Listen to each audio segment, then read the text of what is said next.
reminded me to bring my own a little closer than all the way over on the other side of the desk. Do you have your Rise and Wine mug? I do. So I have to ask you, where did Rise and Wine come from? How did that come about? I'm just curious. The actual mug was a Secret Santa gift when I worked in the publishing business years and years ago.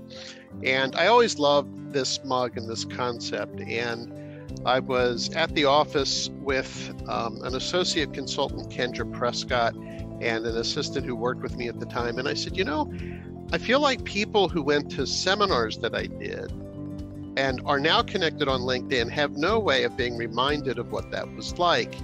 And they said, you need to do videos. That's what people are doing. This is, I guess, 3 or 4 years ago. Mm-hmm. And I said, well, I could do that. And they said the most popular videos right now are just people who have something to share talking about that. This is way before TikTok, of course. And so I said, okay. And they said, you know how like sometimes you're walking around the office and you just mention like some book you read or a movie scene? And I said, yeah. And they said, do that, just tape it.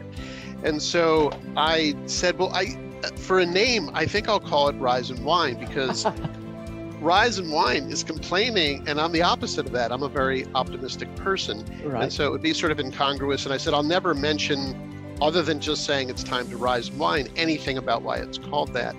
And the very first one was about the side of a coffee packet that said, like, be bold, that the coffee is bold and nutty. And I said, I think that's just great to be in life, like bold and nutty. So the very first one was super quick, and we got a lot of positive response to it. But the idea of it was simply to re-engage with people, specifically on LinkedIn, who had been in seminars that I did, and I just wanted to remind them of what it was like to have a quick conversation with me. And that was how it started. I didn't even really think that much about the first one, other than what it would be called. Right. And I've been very worried about this mug breaking, falling off a shelf or something like that. And a client of mine, and the company that made it doesn't exist anymore, and the website doesn't. The website's still there, but it's out of stock forever.